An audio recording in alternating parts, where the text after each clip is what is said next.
I should have known the moment Marcus called me into his office that my night was about to go sideways.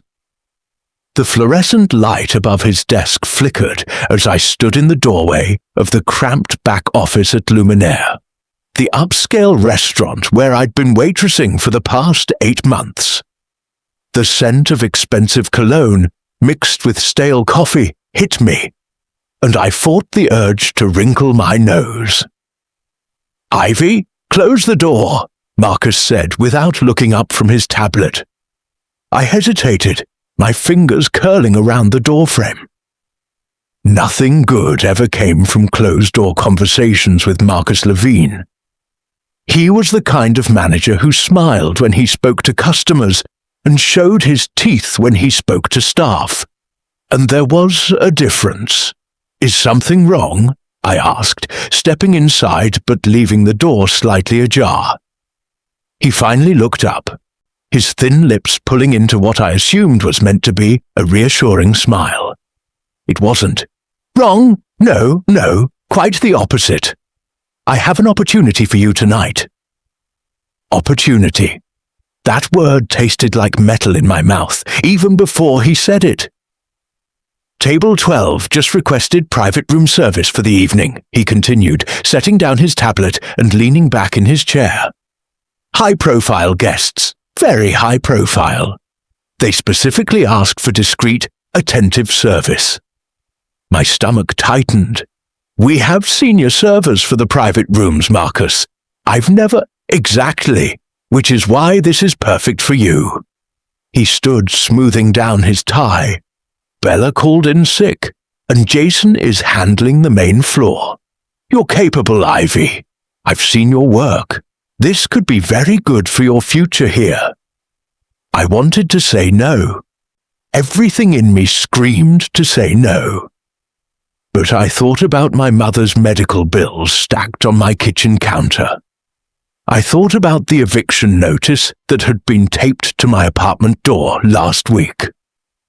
I thought about how desperately I needed this job, how few options I had in this city that chewed people up and spit them out before they even realized they were being devoured. What do I need to do? The words left my mouth before I could stop them. Marcus's smile widened. "Just take their orders, keep their glasses filled, and stay professional. They've requested no interruptions from other staff. You'll be their only point of contact for the evening." Red flags waved frantically in the back of my mind, but I pushed them down. I needed this. I needed the tip money that came with high-profile tables. I needed to prove I could handle more responsibility if I ever wanted to move up. "Okay," I heard myself say. "I'll do it." 20 minutes later, I stood outside the private room with a tray of premium whiskey and crystal glasses, my hands steadier than my heartbeat. The private dining rooms at Luminaire were designed for discretion. Soundproofed walls, frosted glass doors, dim lighting that created shadows in all the right places, or all the wrong ones depending on your perspective. I knocked twice, soft and professional. "Come in." The voice that answered was deep, textured like smoke and aged leather. I pushed open the door and stepped into a world that felt separate from the rest of the restaurant. The lighting was lower here, golden and intimate. A long table dominated the center of the room, but only 3 men occupied it. My eyes went to him immediately. I couldn't help it.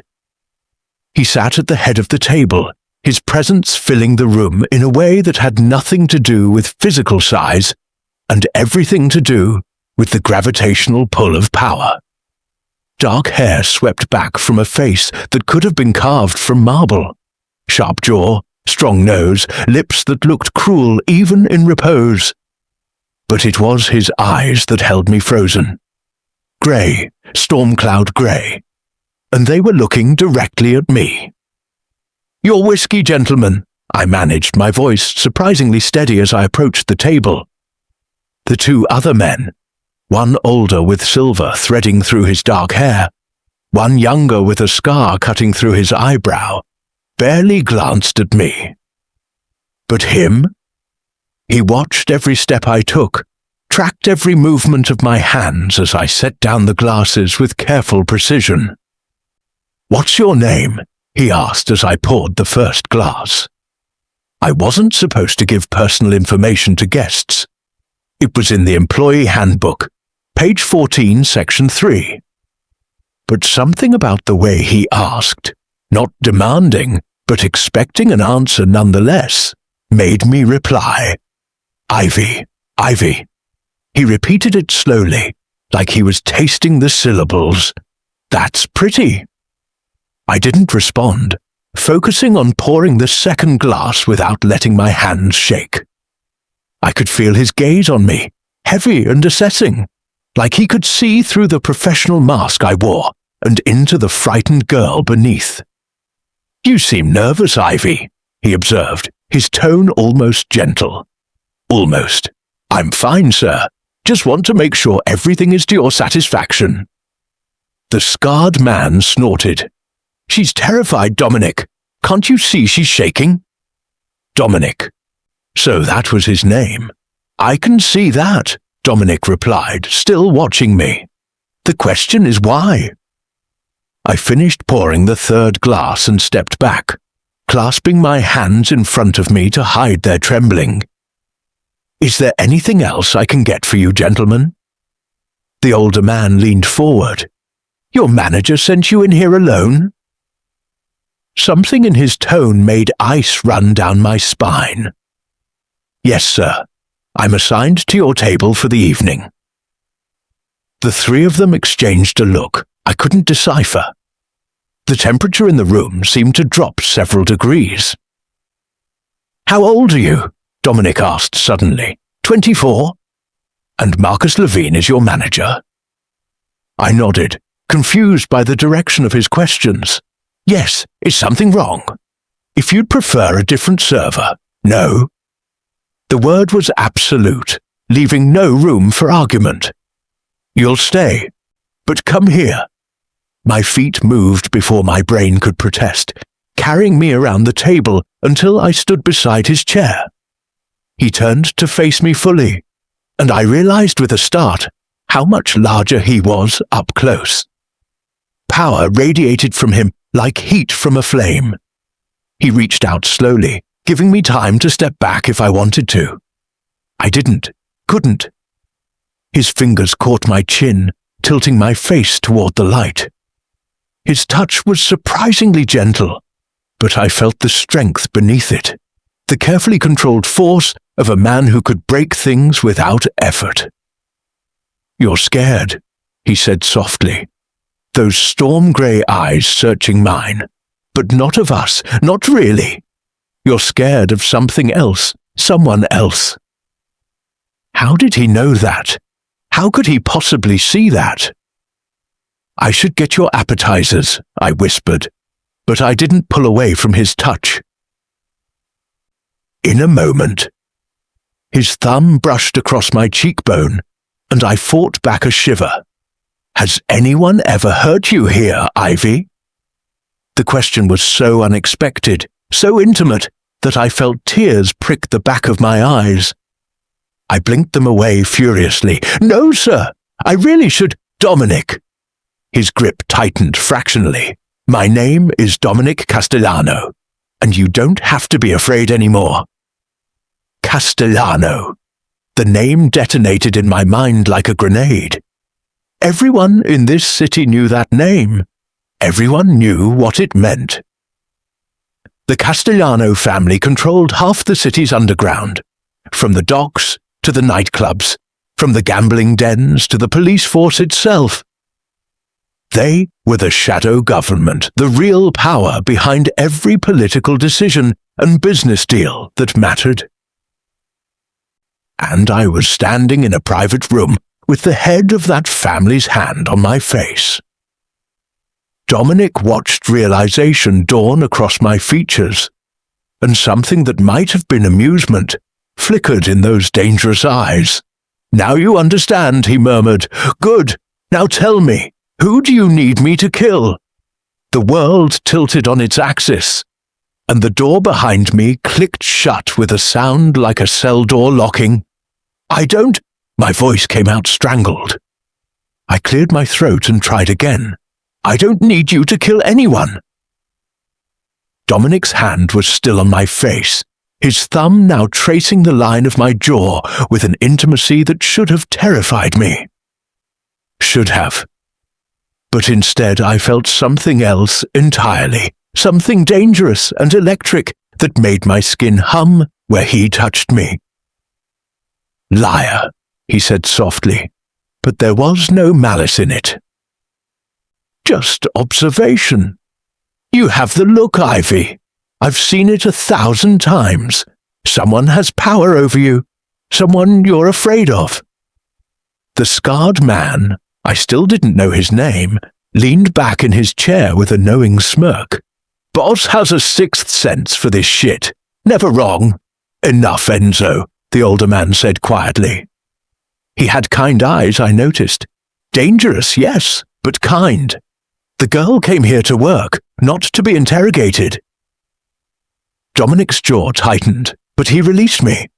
The absence of his touch left me feeling oddly cold. Carlo's right. Forgive me.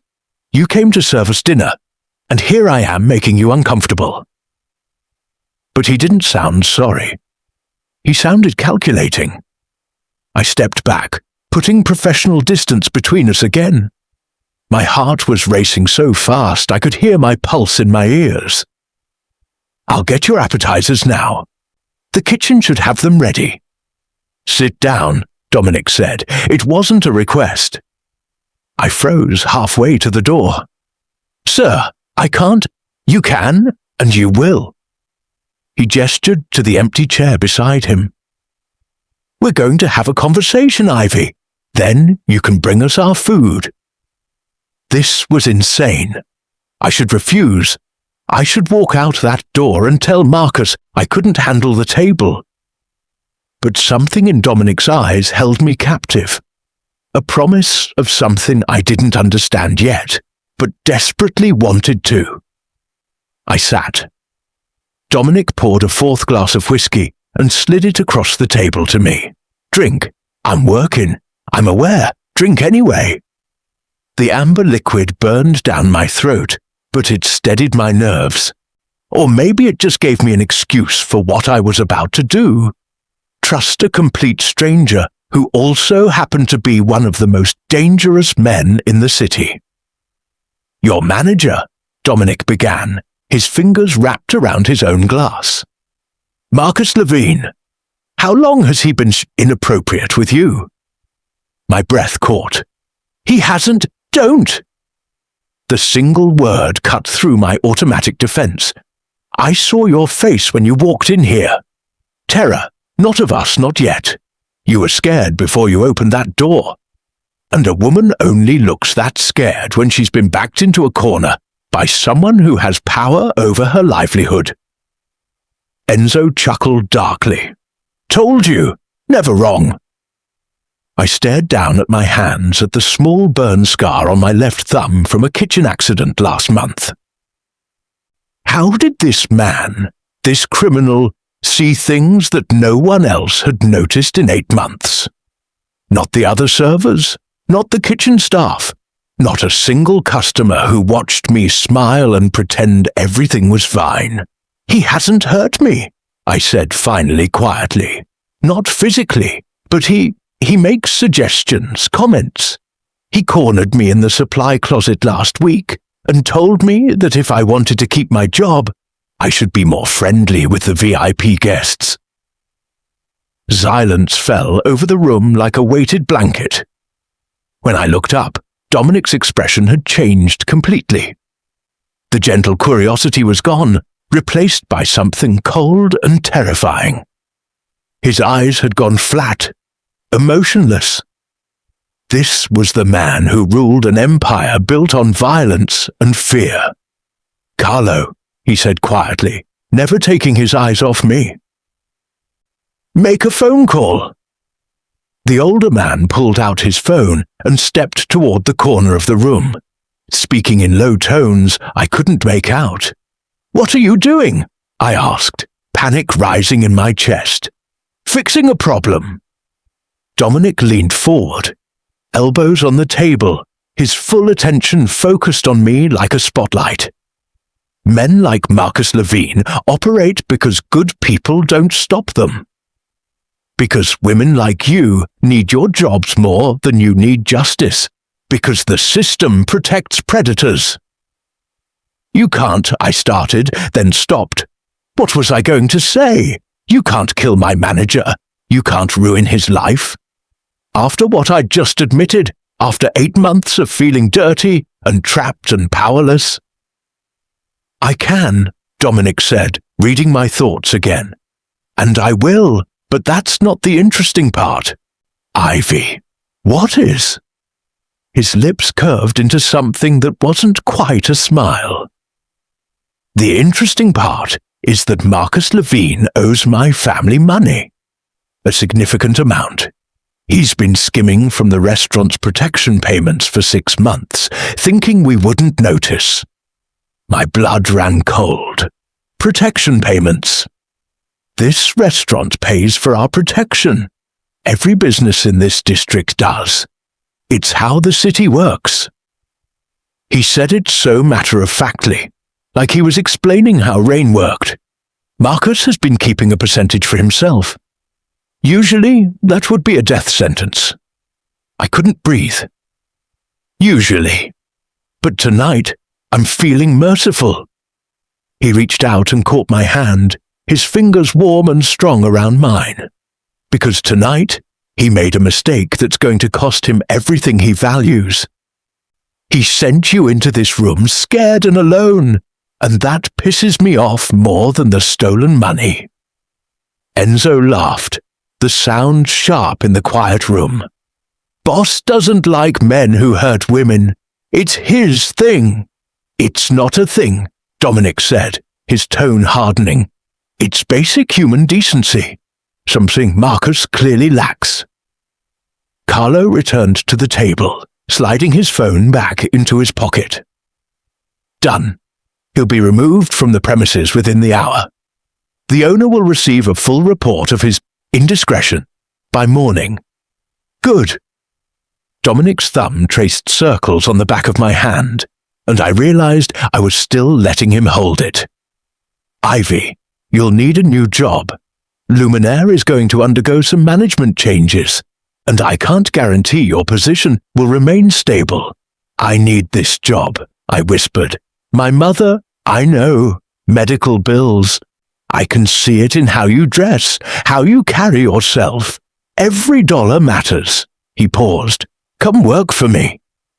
The world stopped spinning. "What?" "I need someone I can trust at my private residence. Someone to manage her household affairs, coordinate with staff. It pays triple what you make here, plus housing if you need it." It was too much. Too fast. Too generous from a man who was still fundamentally a criminal, no matter how kind his eyes looked in this moment. "Why?" I asked. "You don't know me." Dominic smiled then, really smiled, and it transformed his entire face. He looked younger, almost boyish. "Because you're brave, Ivy. You walked into this room terrified, and you're still here. You didn't run, you didn't break. That's the kind of person I need in my life." "I'm not brave," I said. "I'm just desperate." "Same thing. Sometimes." He released my hand and stood. "Think about it. But right now, I believe we ordered appetizers." I stood on shaking legs, my mind reeling. "Right. Yes, I'll be right back." As I reached the door, Dominic's voice stopped me one more time. "Ivy?" I turned. "You're safe now. I promised you that." And God help me, I believed him. The kitchen was chaos incarnate when I pushed through the swinging doors, but I barely registered the shouting chefs and clattering dishes.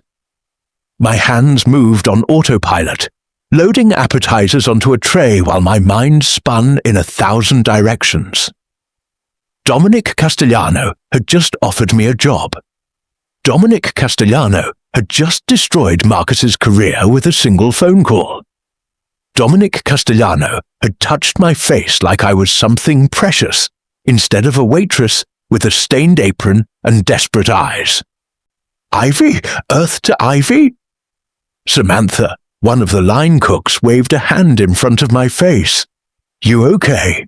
You look like you've seen a ghost. I'm fine, I lied, balancing the tray carefully. Just tired. Table 12 is a big deal, huh? Marcus has been pacing out front like a nervous cat. Keeps checking his phone. Good. Let him be nervous. Let him feel a fraction of the fear he'd been feeding me for months. The thought surprised me with its viciousness. When I returned to the private room, the atmosphere had shifted. The three men were deep in conversation, their voices low and serious. They fell silent the moment I entered. I served the appetizers with hands that no longer shook, pouring wine, refreshing water glasses. Professional, efficient. But I felt Dominic's gaze on me the entire time, tracking my movements with an intensity that made my skin prickle. The offer stands, he said as I turned to leave. No pressure, but think about it.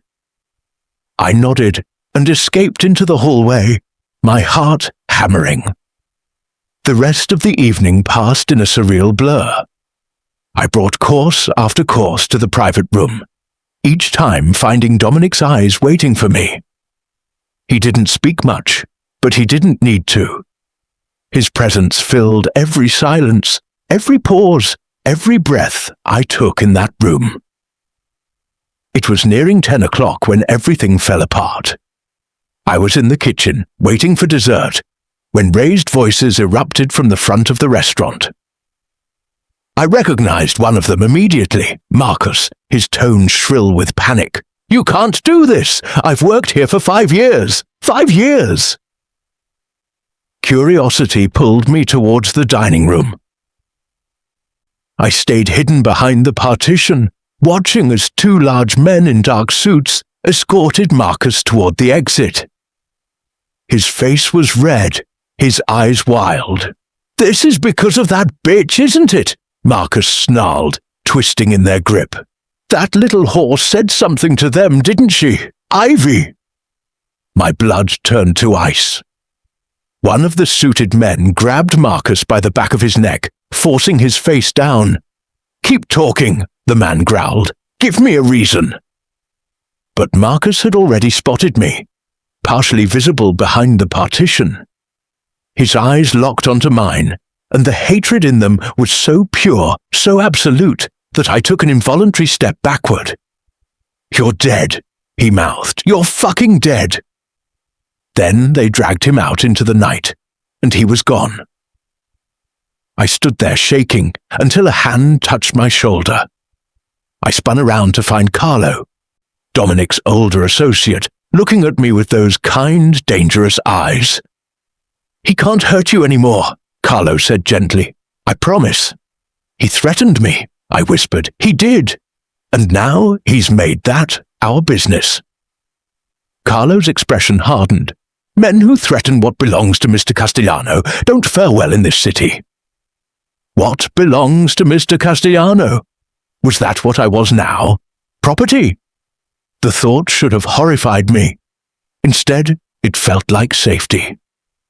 Dominic was waiting outside the private room when I returned with their desserts. My hands trembling so badly, I nearly dropped the tray.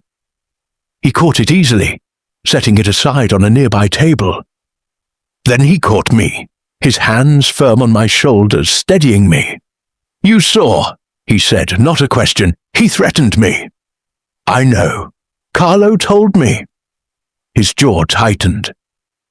Marcus Levine won't be a problem anymore, Ivy. I give you my word. What does that mean? I needed to hear him say it. Needed to understand exactly what I was accepting by standing here in his arms instead of running. Dominic studied my face for a long moment. It means he's going to leave this city tonight. It means if he ever comes back, if he ever so much as thinks your name again, he'll disappear. Permanently. Murder. He was talking about murder as casually as discussing the weather. You're a monster, I breathed. Yes, no shame, no apology. But I'm a monster who keeps his promises, and I promised you'd be safe. He was so close I could feel the heat radiating from his body. Smell the expensive cologne mixed with something darker, more primal. His hands on my shoulders felt like brands, burning through the thin fabric of my uniform. Why do you care? I asked. You don't know me. I don't know why, he admitted. And for the first time, I saw uncertainty flicker across his features. I saw you walk through that door, saw the fear in your eyes, and something in me shifted. Recognized you, maybe. Like calling to like. We're nothing alike, aren't we? His thumb brushed against my collarbone. You've been surviving in a world that wants to break you. Fighting every day just to keep your head above water. You think I don't understand that? You think I don't see the same thing when I look in the mirror? You're a king in this city, I said. I'm nobody. You're not nobody to me. The words were quiet, almost reverent. Not anymore. I should have pulled away. Should have remembered that this man was dangerous, that his world was built on violence and blood. But instead, I leaned into his touch, just a fraction, just enough to feel the solidness of him. The job offer, I whispered. Is it real, or is it something else? Understanding darkened his eyes. It's real. I need someone to manage my household. But Ivy, I'd be lying if I said that was my only motivation. What's the other motivation? I want to see you again. Simple, honest, devastating. Tomorrow, and the day after, and every day until I figure out why you feel like the first real thing I've encountered in years. My heart stopped, stuttered, started again at double speed. This is crazy, I said. Yes, you're a criminal. Yes, I should run, probably. His hands slid down my arms, his fingers tangling with mine. But you won't. He was right. God help me, he was right. When do I start? I asked. Dominic smiled, and the world shifted on its axis one more time. Tomorrow, I'll send a car for you at 9. I didn't sleep that night. How could I, when my entire world had been dismantled and reconstructed in the span of 3 hours? I lay in my cramped studio apartment, staring at the water-stained ceiling, replaying every moment of the evening.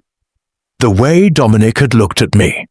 The way he'd touched my face like I mattered. The casual way he'd destroyed Marcus's life and offered me salvation in the same breath.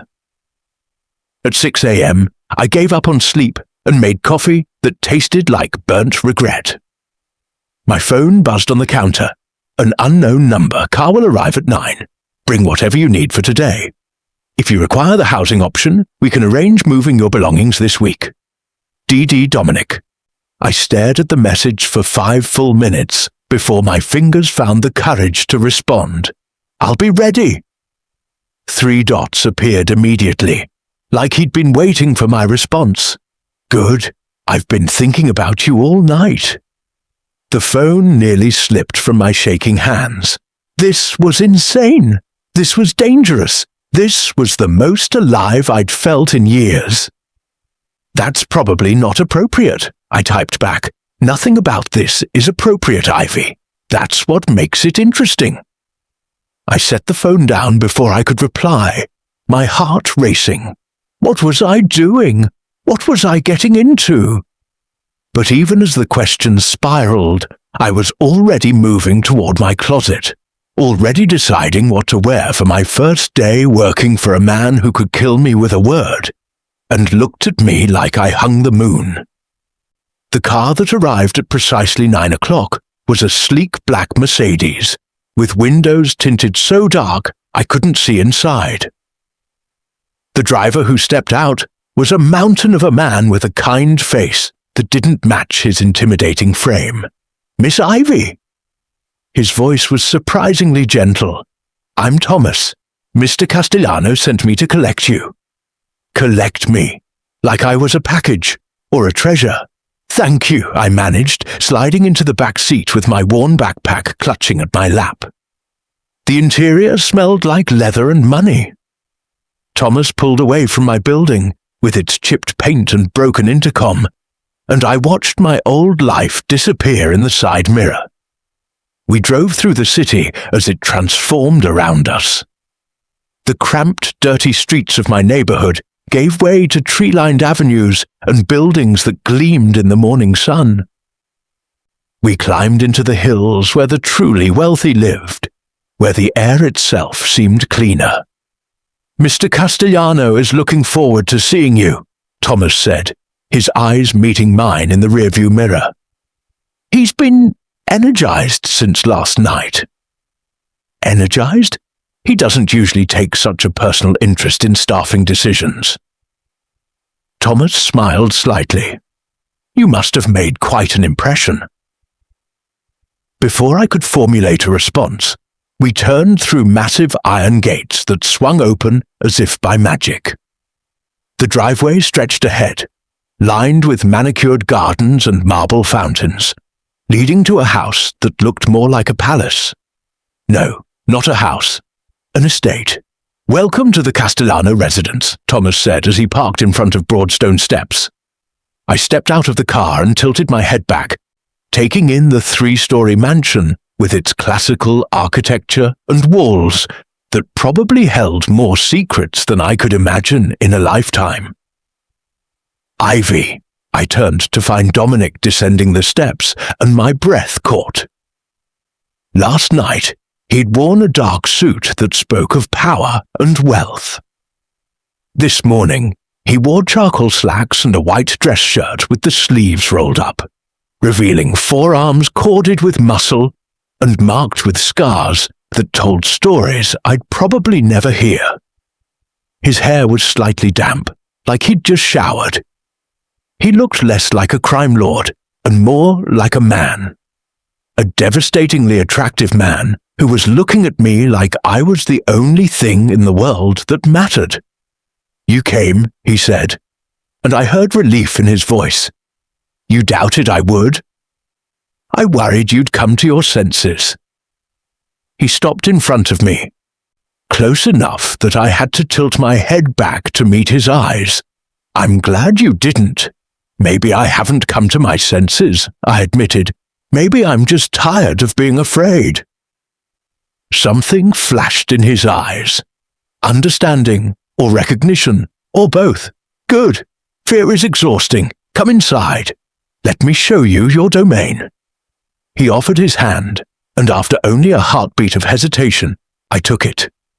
His fingers closed around mine, warm and secure, and he led me up the steps and through doors that probably cost more than I'd earn in 5 years. The interior stole what little breath I had left. Marble floors, soaring ceilings, art that belonged in museums. Everything was elegant but not ostentatious, powerful but not cold. It felt lived in despite its grandeur. "This is home," Dominic said, watching my reaction.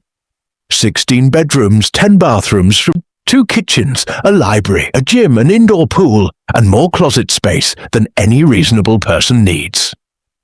"It's beautiful," I whispered. "It's lonely." The words were quiet, almost like he hadn't meant to say them out loud. I turned to look at him, but his expression had already shuttered, the moment of vulnerability gone. "Your office is this way," he said, leading me down a hallway lined with photographs. Family, I assumed, though he didn't stop to explain. You'll coordinate with the household staff.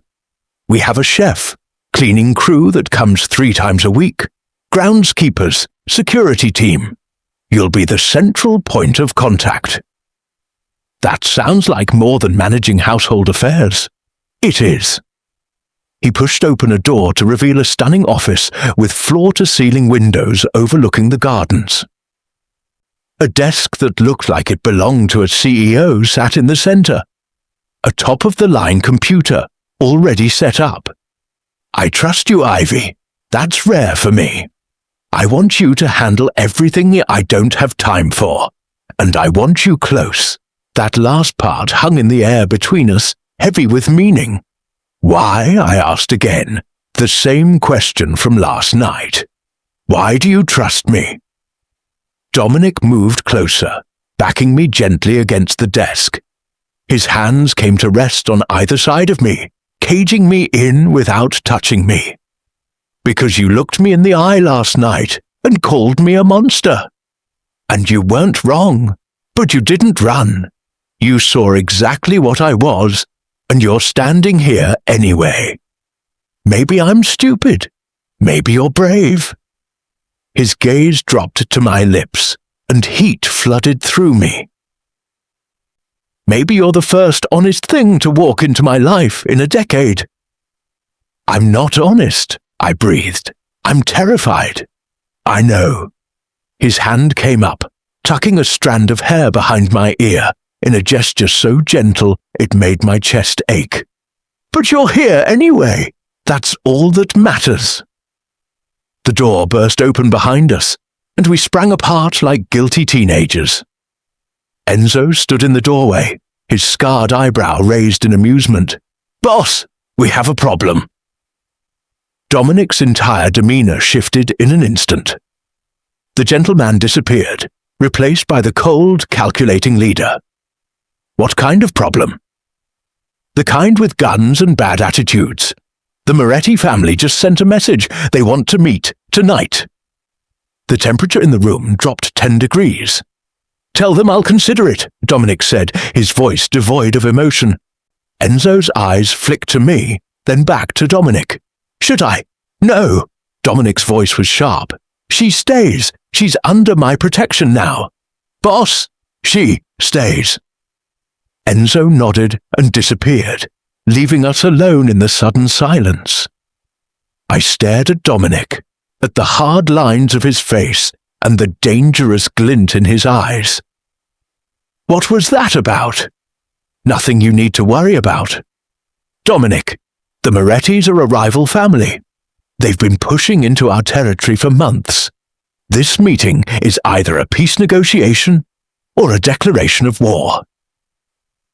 He cupped my face in his hands, forcing me to meet his gaze. But you are safe here, Ivy. No one touches what's mine. And whether you like it or not, you're mine now. The possessiveness in his voice should have frightened me. Instead, it made me feel like I finally belonged somewhere. The rest of the morning passed in a blur of introductions and information overload. Maria, the head housekeeper, was a stern-faced woman in her 50s, who softened considerably when she realized I actually wanted to learn rather than lord over the staff. She showed me the scheduling systems, the preferences of various household members, the quirks of the estate. Mr. Castellano takes his coffee black, no sugar, she said as we walked through the industrial-sized kitchen. He doesn't eat breakfast unless you force him. His bedroom is off-limits to everyone except him. He works late and rises early, and he has nightmares. That last part, she said quietly, like sharing a secret. Nightmares. Maria's expression turned sad. This life takes a toll, Miss Ivy, even on the strongest men. Before I could process that, she was moving on, showing me the wine cellar, the formal dining room, the library that could have swallowed my entire apartment. I didn't see Dominic again until early afternoon. I was in my new office, reviewing supply orders when he appeared in the doorway. He'd changed into a full suit again, dark and perfectly tailored, radiating power and danger. "How's your first day?" he asked, leaning against the doorframe. "Overwhelming," I admitted. "I keep waiting to wake up and find out this is all a dream." "If it's a dream, we're both having it." He pushed off the doorframe and moved into the room, his presence immediately dominating the space. "I need you to do something for me. That's why I'm here. This is outside your job description." He looked uncomfortable, which was so at odds with his usual confidence that alarm bells started ringing. "The meeting with the Morettis tonight.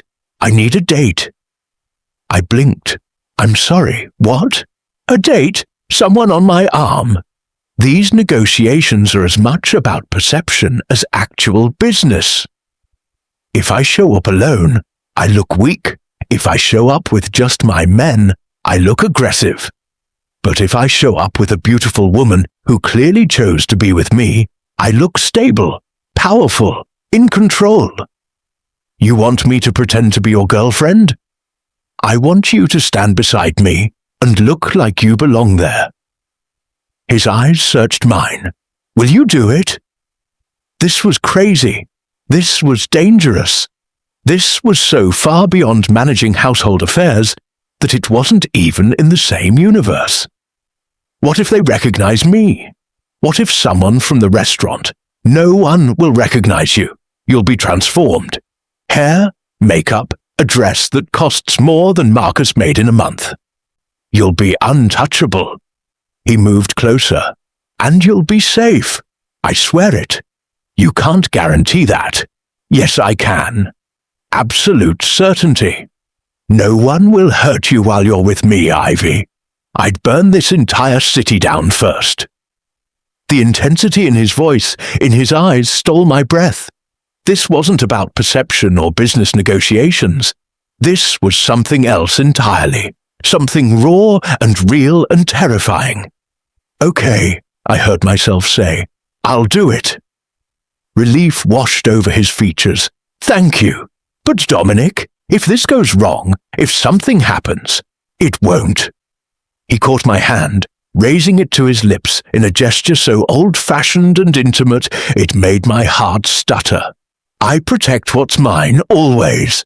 There it was again, what's mine, and God help me, I was starting to like the sound of it. 4 hours later, I barely recognized the woman staring back at me from the full-length mirror. The team Dominic sent had worked magic. My usually wild hair had been tamed into soft waves that cascaded down my back. My makeup was subtle, but transformative, highlighting features I'd never thought twice about. And the dress. The dress was a sin wrapped in silk. It was deep emerald green, the color of forests and secrets. It hugged every curve before flowing to the floor, with a slit up one side that ended mid-thigh. The neckline was just low enough to be devastating without being inappropriate. I looked like someone who belonged in Dominic's world. I looked like someone who belonged to Dominic. "Miss Ivy?" Maria appeared in the doorway of the bedroom they'd given me for preparations. "Mr. Castellano is waiting downstairs." My stomach flipped. "How do I look?" Maria's stern face cracked into a genuine smile. "Like you're going to bring that man to his knees." I descended the grand staircase on shaking legs, my hand clutching the banister. Dominic stood at the bottom, talking quietly with Carlo, but he fell silent the moment he saw me. His expression was everything. Hunger, wonder, possession, need. All of it naked on his face for one unguarded moment before control slammed back into place. "Ivy," he breathed, and my name sounded like a prayer. "Too much?" I asked, suddenly self-conscious. "Not enough." He held out his hand and I took it, letting him help me down the last few steps. Christ, you're beautiful. I'm going to have to fight half the men in that room tonight. I thought this was a business meeting. It is. But you're going to make it very difficult to focus on business. His hand settled on the small of my back, proprietary and warm. Ready? No, but let's go anyway. The car ride into the city was tense. Dominic sat beside me in the back of a different vehicle, this one armored, Thomas had informed me quietly, and his entire body hummed with controlled energy. Tell me about the Morettis, I said, needing to fill the silence. Old family, almost as old as mine. We've been rivals for 3 generations, but it's always stayed cold. Business conflicts, territory disputes, the occasional intimidation tactic, nothing hot. He stared out the window at the passing city lights. But Antonio Moretti, the current head, is younger than his father was, more aggressive. He wants to prove himself. And this meeting could go either way, peace or war. He turned to look at me, his grey eyes storm dark in the dim light. But you're my ace, Ivy. You make me look human. And sometimes that's more powerful than any show of force. I'm a prop, I said, but there was no accusation in it, just observation. No. His hand found mine, fingers intertwining. You're my reason to want peace instead of war. There's a difference. Before I could unpack that statement, we were pulling up to an elegant restaurant on the waterfront, the kind of place that didn't have prices on the menu, because if you had to ask, you didn't belong there. Dominic helped me out of the car, and immediately I felt eyes on us. Security, I realized, his and probably theirs. We were walking into a powder keg. Smile, Dominic murmured against my ear. Look like you're exactly where you want to be. The thing was, despite the danger and the insanity of the situation, I wasn't entirely sure I was pretending. His hand remained on my back as we walked through the doors, past the hostess who stammered a greeting, and toward a private room at the back of the restaurant, just like last night. Except this time, I knew exactly what kind of monsters waited on the other side of the door. Dominic paused before opening it, turning to face me. Last chance to change your mind. I'm not going anywhere, I said, and meant it. Something fierce and possessive flared in his eyes. Then he leaned down and pressed his lips to my forehead in a kiss that felt like a brand. Stay close to me, he whispered, no matter what happens. He opened the door, and we stepped into the lion's den together. The private room was larger than the one from Luminaire, with floor-to-ceiling windows overlooking the dark water of the harbour. A long table dominated the centre, and seated around it were 6 men who looked up as we entered. I recognized the type immediately, dangerous men trying to look civilized in expensive suits. Their eyes assessed Dominic first, then me, lingering in ways that made my skin crawl. Dominic Castellano. The man at the head of the table stood, and I knew without introduction that this was Antonio Moretti. He was younger than I expected, maybe late 30s, with slicked-back dark hair and eyes like chips of ice. Handsome in a cruel way. Punctual as always. Antonio. Dominic's voice was neutral, giving nothing away. His hand remained firmly on my back. Thank you for agreeing to meet. And you brought a date? Antonio's gaze slid over me, assessing, dismissive. How domestic of you. This is Ivy, Dominic said, and there was steel beneath the pleasant tone. She's with me. The emphasis on those last 3 words was clear. Antonio's eyes narrowed slightly, but he gestured to the empty chairs across from him. Please, sit. Let's discuss business. Dominic pulled out a chair for me, the gesture protective and possessive, before taking his own seat. Carlo and Enzo flanked us, silent sentinels. Across the table, Antonio's men mirrored the formation. "Wine," Antonio offered, already pouring without waiting for an answer. "No thank you," Dominic said. "Let's skip the pleasantries, Antonio. You requested this meeting. Why?" Antonio's smile was all teeth. "Direct. I appreciate that." "Very well. Your family has controlled the northern docks for 40 years. I want them." The words fell like stones into still water. "That's not a negotiation," Dominic replied calmly. "That's a demand. Call it what you want. The reality is simple. Your operation is aging. Your father's alliances are dying off with him. You're spread thin between legitimate business and the darker side of things. You're vulnerable." I felt Dominic tense beside me, though his expression never changed. "Is that your professional assessment? It's fact, but I'm not unreasonable." Antonio leaned back, swirling his wine. "Give me the docks, and I'll leave everything else alone. We can coexist peacefully. Hell, we could even work together on certain ventures. And if I refuse, then we go to war." Said so casually, like discussing the weather. "And war is expensive for everyone, Dominic. Blood and money, surely you'd like to avoid that." Dominic was quiet for a long moment. His hand found mine under the table, squeezing once. A warning or reassurance, I couldn't tell. "The docks stay in Castellano hands," he said finally. "They were my grandfather's legacy, my father's pride, and they're my responsibility. I'm not giving them up to avoid conflict." Antonio's expression hardened. "Then you're a fool." "Perhaps, but I'm a fool who keeps his territory." Dominic stood, pulling me up with him. "This meeting is over. Sit down, Castellano." Antonio's voice cracked like a whip. "I'm not finished." "Yes, you are." Dominic's tone dropped to something dangerous. "You called this meeting hoping I'd cave to intimidation. But I don't scare easy, Antonio.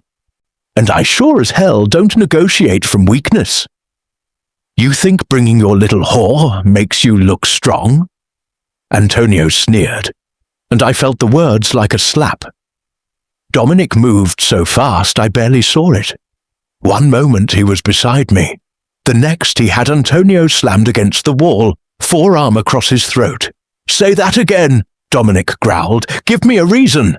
The room erupted. Antonio's men jumped to their feet, hands moving toward concealed weapons. Carlo and Enzo moved to flank Dominic, their own hands ready.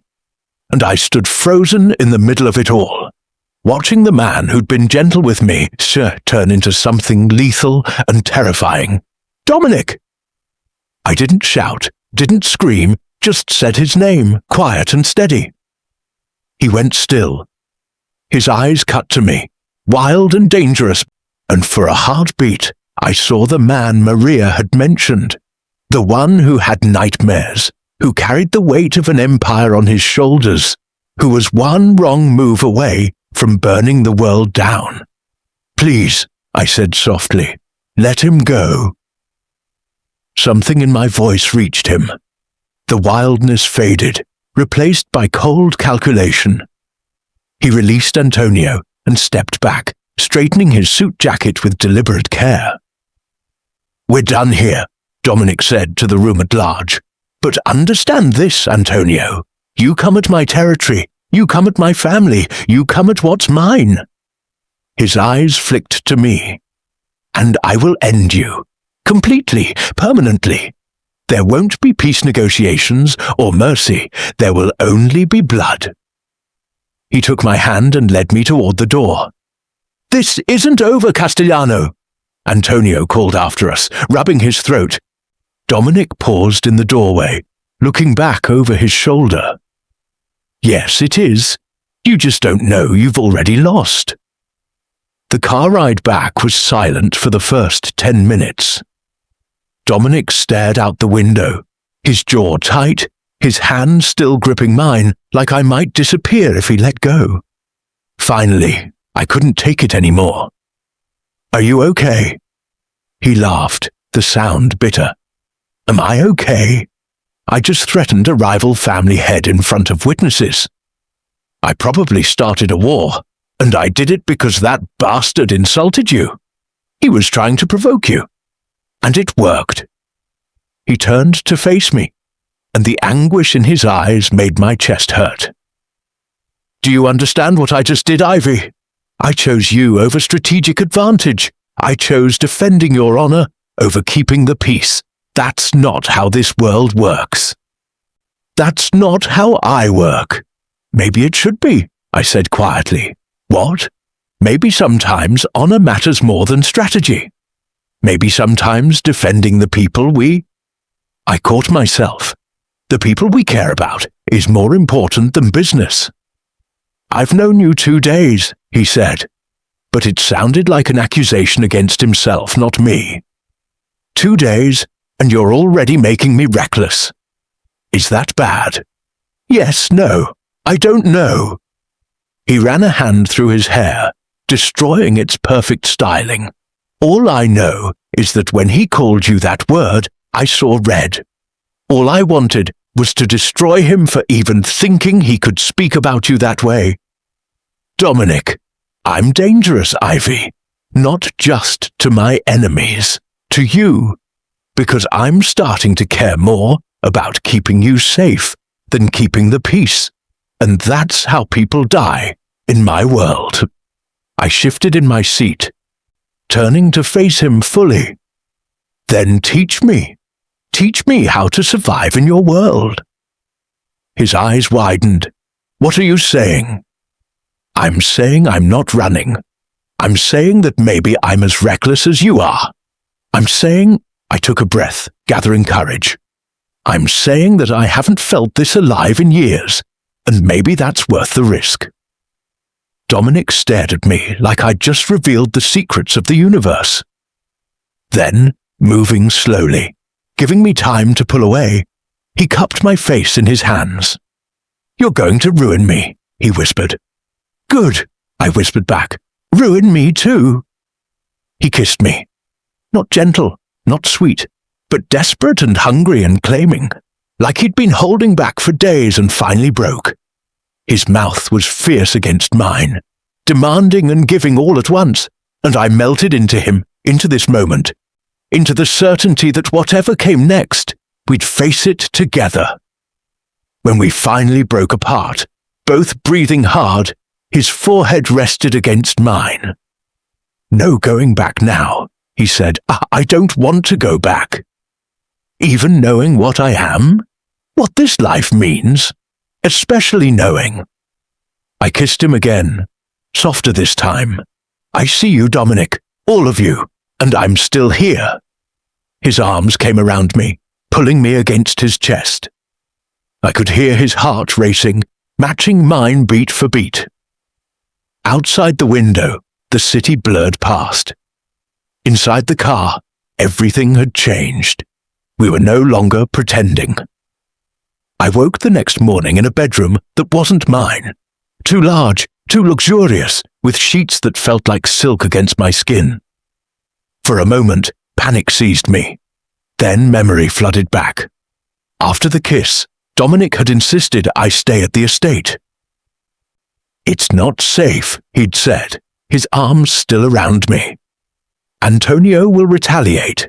Maybe not tonight, but soon. Until I know the parameters of his response, you need to be somewhere I can protect you.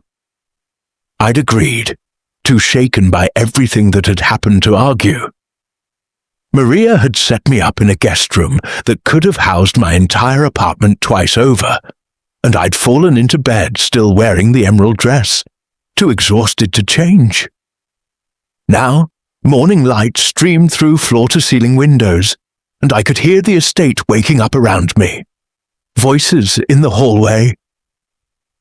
the distant sound of someone vacuuming, the ordinary sounds of a house that was anything but ordinary. A knock on the door pulled me from my thoughts. "Come in," I called, expecting Maria. It was Dominic.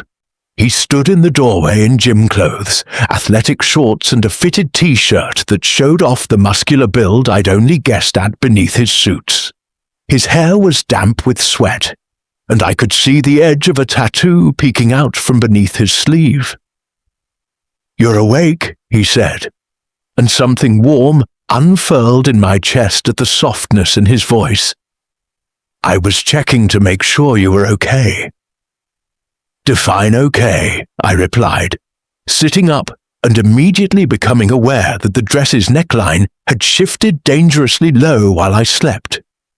Dominic's eyes tracked the movement, darkening with heat before he deliberately looked away.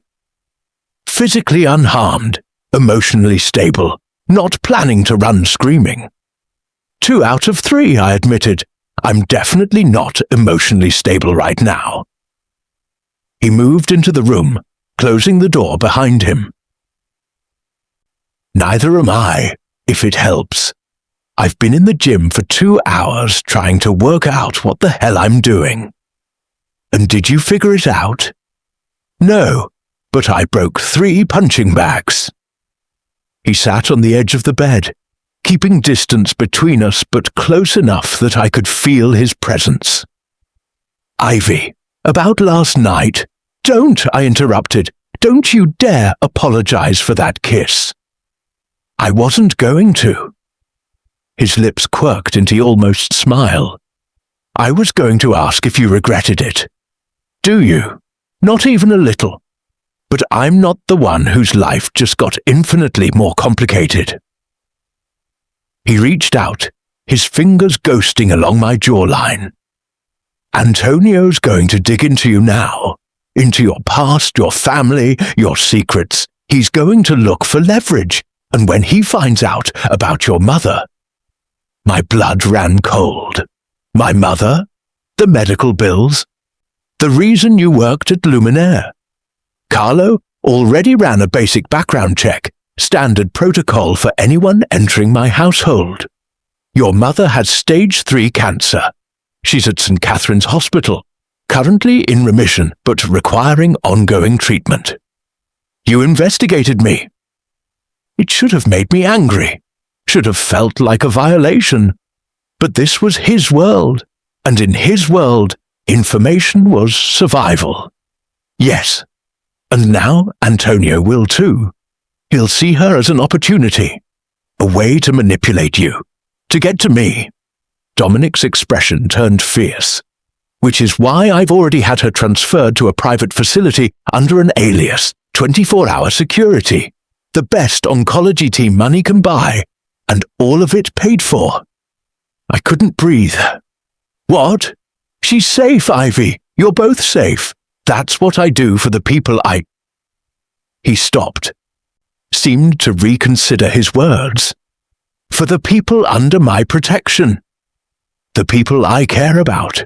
That's what he'd been about to say. Tears pricked my eyes. "You didn't have to do that." "Yes, I did. Because Antonio isn't going to fight fair, which means neither can I." He pulled me against his chest and I went willingly, burying my face in his shirt that smelled like sweat and safety. "I told you I'd protect you. I keep my promises." "This is too much," I whispered against his chest. "I don't know how to repay you. I don't want repayment." His hand stroked through my tangled hair. "I want you to stay, to trust me, to let me keep you safe while I deal with the mess I created." "You mean the war?" "If it comes to that, yes." He pulled back enough to look at me. "But I'm going to try diplomacy first. Antonio's aggressive, but he's not stupid. He knows full-scale war would be costly for both families. I'm hoping cooler heads will prevail. And if they don't, then I'll do whatever it takes to end it quickly and completely. No hesitation, no doubt, just absolute certainty. But that's my burden, not yours. We're in this together now, I reminded him. You made me part of your world last night. I know, and I'd take it back if I could.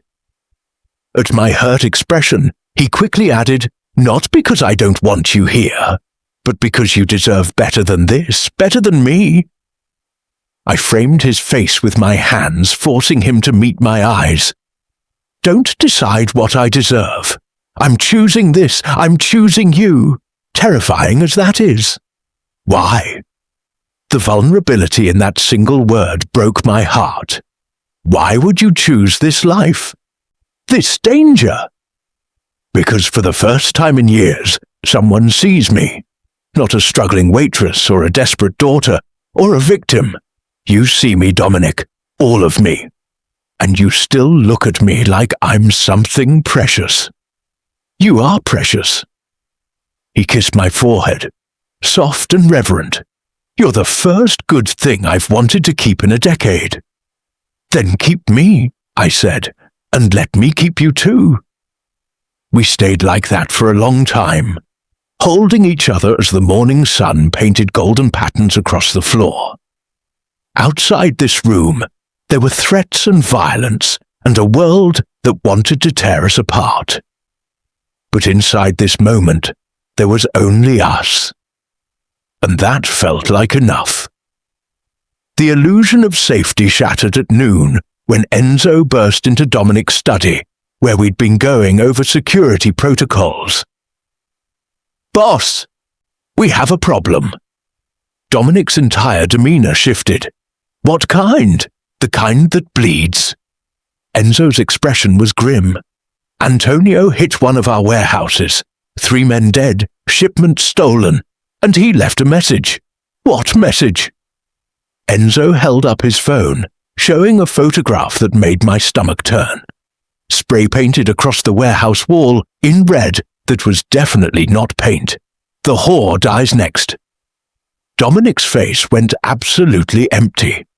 The kind of empty that preceded violence. Get everyone to safe houses, he said, his voice devoid of emotion. Full lockdown. No one moves without clearance. Boss, do it. Now. His eyes cut to me. Ivy stays with me. 24/7 protection. Dominic, I started. No. He pulled me close, his arms like iron bands. You can't. This just became war, and you're the target. Which means you don't leave my sight. Understand? I nodded, too shocked to argue. Antonio had just painted a target on my back, and Dominic Castellano had just declared he'd burn the world down to protect me. The estate transformed into a fortress within hours. Armed men patrolled the grounds. Security cameras monitored every angle. Windows were locked, exits covered, contingency plans activated. I watched from Dominic's study as his empire mobilized for war, and the reality of what my presence had triggered crashed over me like a wave. This is my fault, I said quietly. Dominic looked up from the maps and documents spread across his desk. No, this is Antonio being exactly who he is, a vicious bastard who can't stand being told no. But if I hadn't been there, he would have found another excuse. Dominic stood, moving around the desk to pull me into his arms. This was inevitable, Ivy. Antonio's been pushing for months. The doc situation was always going to come to a head. You're just the excuse he's using to justify what he was already planning. That doesn't make me feel better. It should, because it means this isn't on you. He tilted my chin up, forcing me to meet his eyes. This is on me. I'm the one who brought you into this world. I'm the one who kissed you where my enemies could find out about it. I'm the one who made you a target. I kissed you back, I reminded him. I know. Best decision of my life, and the one that's going to haunt me forever. His thumb brushed across my lower lip. Because now I can't let you go. and I can't keep you completely safe. Those two things are fundamentally incompatible. So, what do? We end this, fast and permanent. His expression hardened. I'm meeting with the other families tomorrow, calling in favors, making alliances. Antonio can't fight all of us. And if that doesn't work? He didn't answer, which was answer enough. I spent that afternoon learning exactly how dangerous Dominic's world could be. Carlo took me through security protocols. Safe rooms, emergency exits, code words that meant danger. He showed me how to shoot a gun, and I was surprised to find that my hands didn't shake when I held it. You're a natural, Carlo observed, as I hit the target 3 times in a row at the private range beneath the estate. Most people panic their first time. I'm terrified, I admitted, but I'm also angry. Antonio threatened me to get to Dominic. That's not something I'm going to take lying down. Carlo smiled, and it made him look years younger. Dominic chose well. You've got steel in your spine. I've got survival instinct. There's a difference. In this world, they're the same thing. That evening, Dominic insisted I eat dinner with him in his private quarters, a section of the estate I'd never seen before. It was surprisingly modest compared to the grandeur of the rest of the house. Comfortable furniture, lived-in spaces, books stacked haphazardly on shelves. This is where I actually live, he explained, watching me take it all in. The rest is for show. This is real. We ate pasta that his chef had prepared, and for a little while it felt almost normal. Like we were just 2 people having dinner, not a crime lord and his accidental girlfriend preparing for war. Tell me something real, I said as we finished eating. Something no one else knows. Dominic was quiet for a long moment. I wanted to be an architect, he finally said, when I was a kid, before I understood what my family was. I used to draw buildings, imagine creating spaces where people could live and work and be happy. Why didn't you? Because I'm a Castellano, and Castellanos don't build, we rule. The bitterness in his voice was painful to hear. My father made sure I understood that by the time I was 12. This life was never a choice, Ivy. It was an inevitability. I reached across the table, taking his hand. You're still building something. This family, this empire, that takes vision too. It's not the same. Maybe it could be.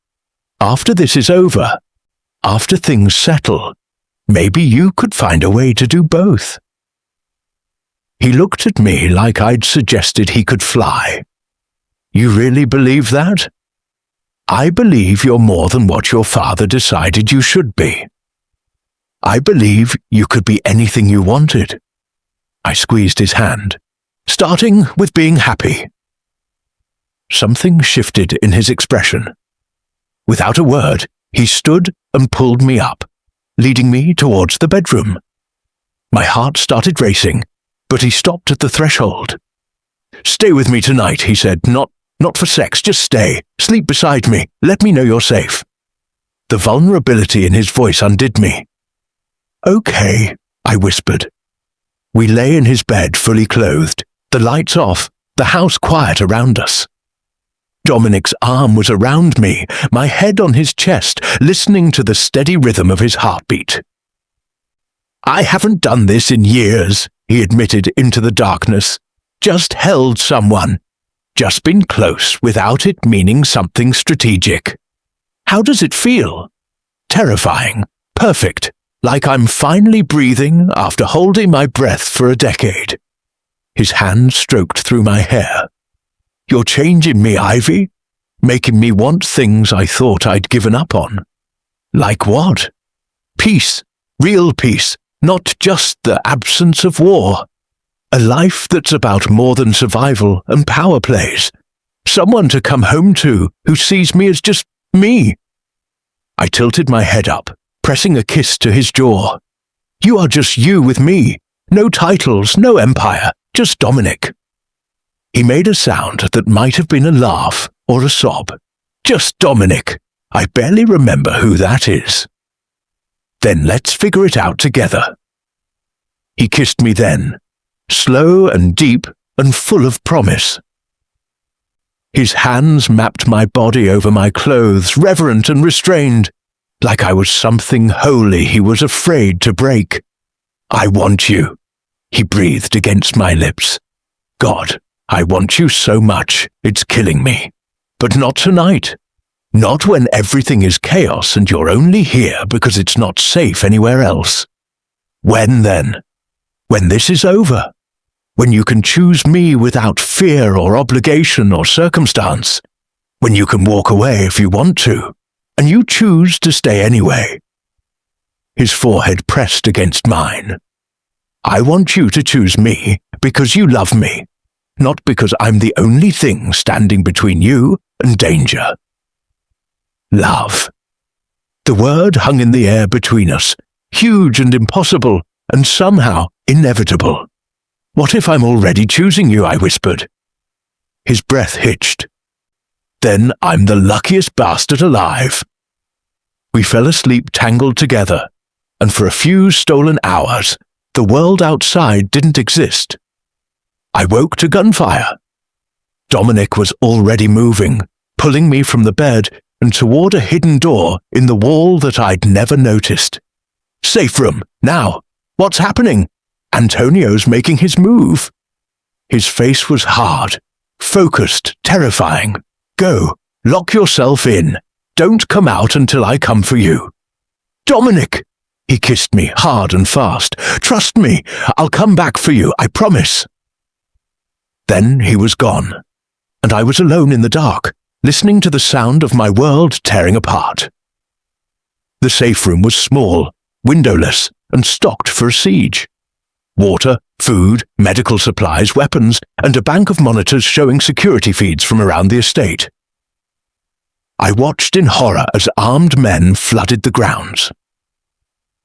Dominic's security team responded immediately, and the pristine gardens became a battlefield.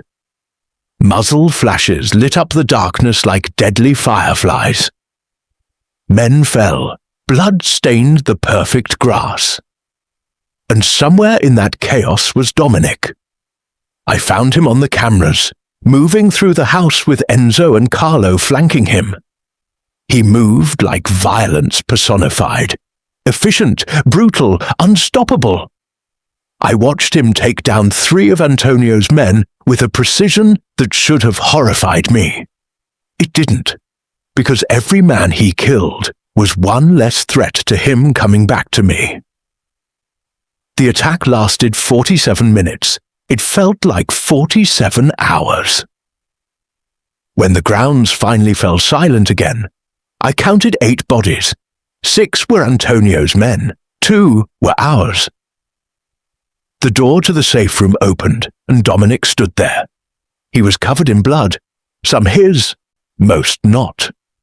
His shirt was torn, revealing bruises already forming across his ribs.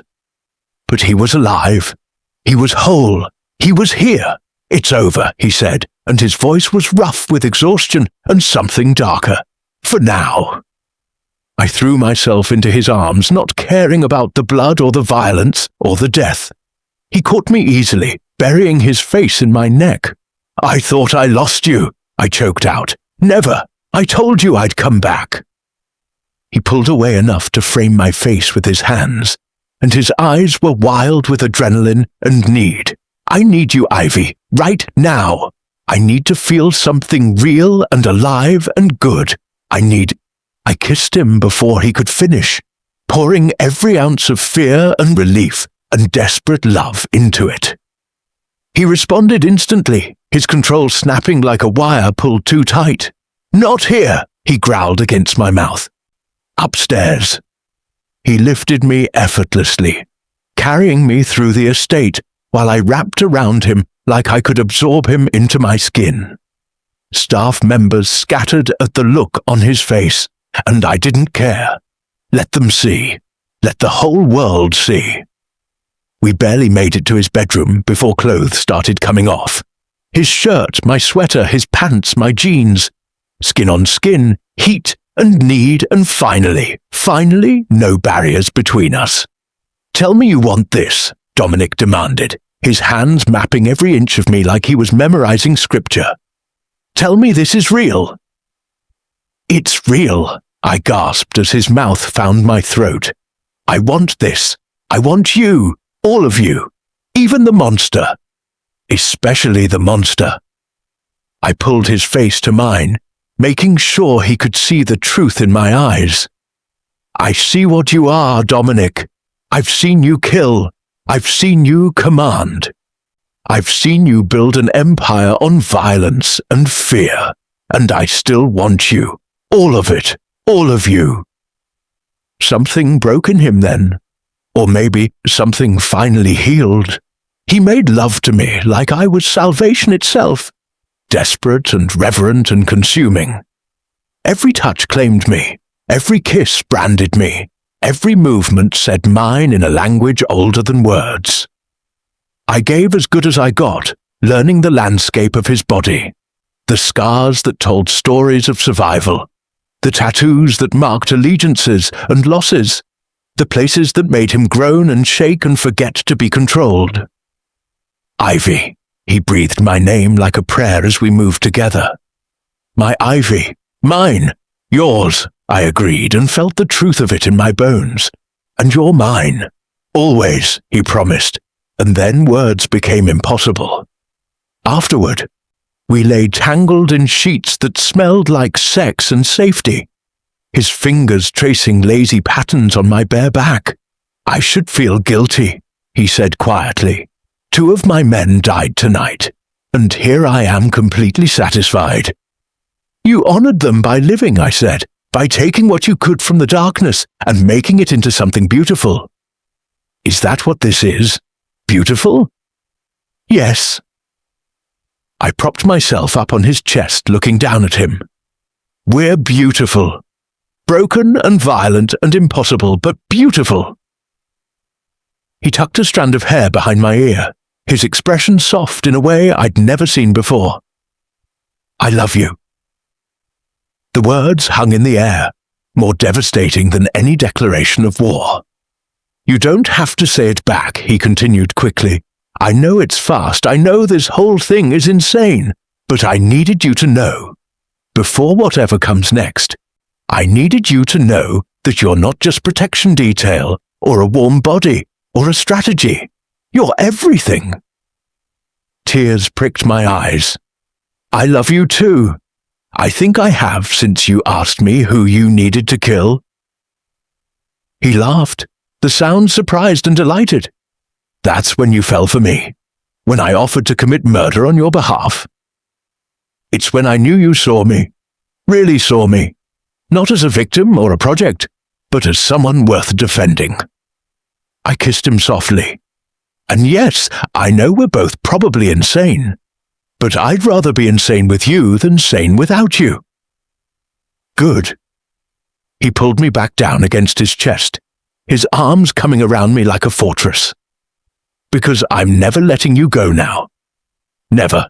Never. You're mine, Ivy, for as long as you'll have me." "Forever then?" I whispered, and felt him smile against my hair. We were still wrapped around each other when Enzo knocked on the door 2 hours later. "Boss, we've got intel." Dominic sat up, instantly alert despite the thorough ravishing we'd just given each other. "Come in." Enzo entered, politely keeping his eyes averted from the bed where I was pulling sheets up to cover myself. "Antonio's holed up at his estate. He's expecting retaliation." "Good." Dominic's voice had gone cold again. The lover replaced by the leader. "Let him sweat. Tomorrow, I meet with the other families. Tonight, we bury our dead and reinforce our defenses." "There's more." Enzo's expression was grim. "One of Antonio's men survived. He's asking to make a deal. Dominic's eyes narrowed. What kind of deal? Says he has information about Antonio's plans, where he's vulnerable. How to end this without more bloodshed. It could be a trap. It could be. Or it could be our way out. Enzo finally looked at me, his scarred eyebrow raised. The man specifically asked to speak to her. Says he knows her. My blood ran cold. What? He says his name is David Reed. Says you two went to high school together. Enzo's expression was unreadable. Says he owes you a debt, and he's here to repay it. David Reed. The name hit me like a freight train. David, who I'd defended from bullies junior year. David, who'd disappeared senior year and re-emerged as exactly the kind of person who'd work for a man like Antonio Moretti. David, who apparently remembered and was offering me a way to save the man I loved. I looked at Dominic, saw the calculation in his eyes. It could be a trap, he repeated. I know, I said, but what if it's not? What if we can end this without more people dying? Dominic's jaw tightened. You're not going anywhere near Antonio's people. Then bring David here. Let me talk to him. If he's lying, you'll know. If he's telling the truth, I took his hand.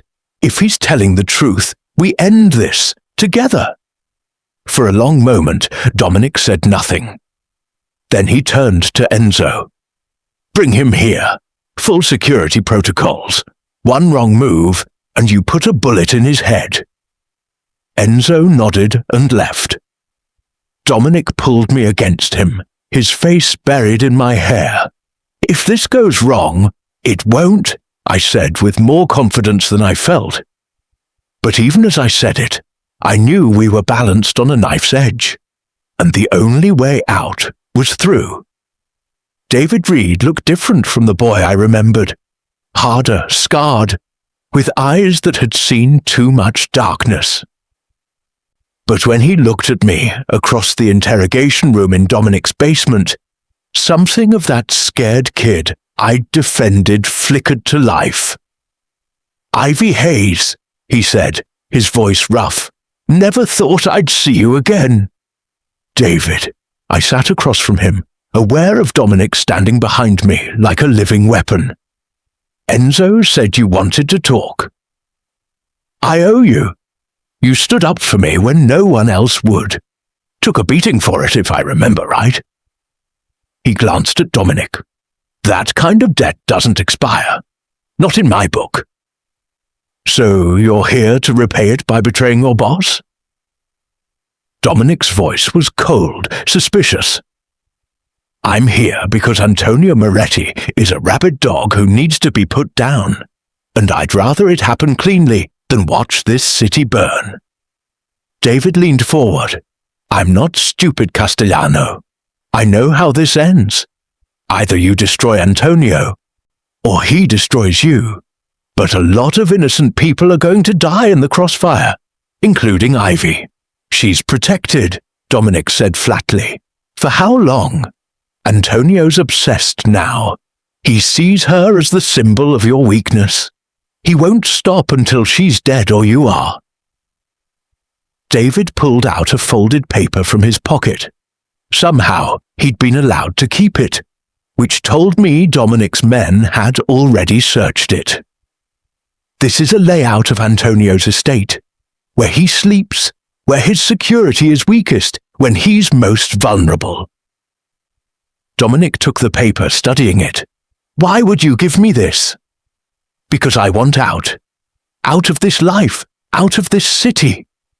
You give me safe passage and enough money to disappear, and I give you the keys to ending Antonio Moretti. David looked at me. And because Ivy deserves better than to spend her life looking over her shoulder. I felt tears prick my eyes. David, don't. He held up a hand. You don't owe me anything, Ivy. You already paid your debt a long time ago. This is just me, trying to be someone you'd still defend, you know? Dominic was quiet for a long moment.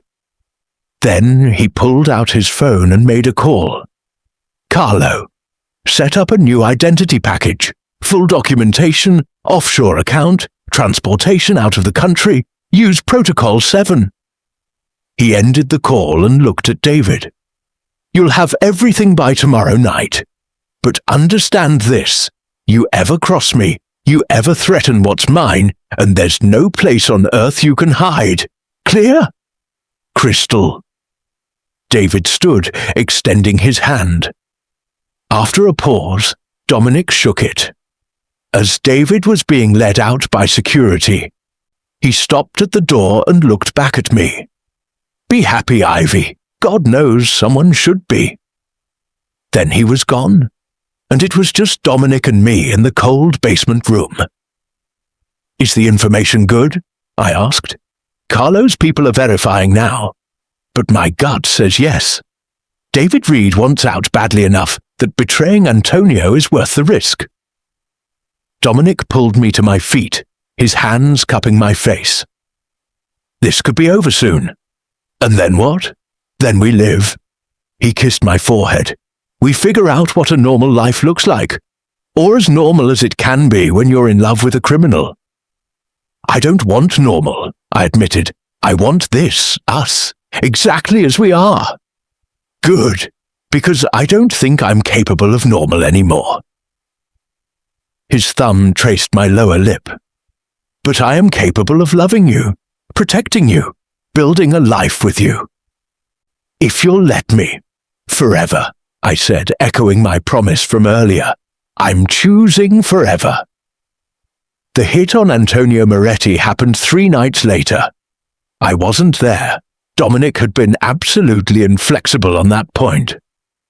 But I watched the clock in his study, surrounded by guards, knowing that somewhere across the city, the man I loved was ending a war. Carlo stayed with me, his presence steady and calming. He'll come back, he said quietly. Dominic always comes back. Do you believe in us? I asked suddenly. In this thing between us? Carlo smiled. I believe Dominic's been dead inside since his father forced him to execute a traitor when he was 17. I believe he's been going through the motions of living without actually being alive. And I believe that you brought him back from that darkness. He met my eyes. So yes, Miss Ivy, I believe in you. The wait was agony, but at 3:47 a.m. the door opened and Dominic walked in. No blood this time, no signs of violence, just exhaustion and relief in equal measure. It's done, he said. Antonio's dead. His lieutenants have surrendered. The war is over. I ran to him, and he caught me, lifting me off my feet and spinning me around like we were in some romantic movie instead of the aftermath of an assassination. Tell me how, I demanded when he set me down. Clean, fast, minimal casualties. David's information was perfect. Dominic's expression was hard. Antonio died thinking his own men had betrayed him. In a way, they did. David wasn't the only one who wanted out. And now we rebuild. Absorb Antonio's territory properly, make peace with the families who backed him, and establish new rules. He pulled me close, and I keep my promise to make you happy. You already do, I said, just by being here. 6 months later, I stood in the gardens of the Castellano estate, watching the sun set over the city that had tried to break us both and failed. My mother was in remission, living in a comfortable house near the coast that Dominic had bought outright. The medical bills that had haunted me for years were gone, and I was standing in a garden wearing a diamond on my finger that caught the light like a promise made solid. Mrs. Castellano, Dominic murmured against my ear, his arms coming around me from behind. I like the sound of that. We're not married yet, I reminded him. Technicality. You're mine in every way that matters. The ceremony is just making it official. I turned in his arms, looking up at the man who had saved me and let me save him right back. Do you ever regret it? Choosing me over peace? Every day, he said, and at my stricken expression, he laughed. I regret that it took me so long. I regret that you had to suffer before I found you. I regret every moment you weren't in my life. His hand cupped my cheek. But choosing you? Loving you? Never. Not for a single second. Good answer. I've gotten good at those. You've trained me well. He kissed me, slow and deep and full of promise. I love you, Ivy Hayes, soon to be Castellano. My salvation, my weakness, my strength. I love you too, I said. My monster, my protector, my home. We stood there as the sun painted the sky in shades of gold and crimson. Two broken people who'd found each other in the darkness and built something beautiful from the wreckage. The road ahead wouldn't be easy. This life never was, but we'd face it together. The waitress who refused to be a victim, and the mafia boss who learned to be human again. And that, I thought as Dominic kissed me under the dying light, was the greatest victory of all. Epilogue. 1 year later. The nursery was painted a soft sage green with white furniture and blackout curtains that actually worked. I stood in the doorway, one hand on my rounded belly, watching Dominic assemble a crib with an intensity usually reserved for business negotiations. You know we have people who could do that, I said, amused. I know, but this is mine to do. He looked up, his grey eyes soft in a way that still made my heart skip. My child, my family, my responsibility, my child, our child. The words still felt surreal.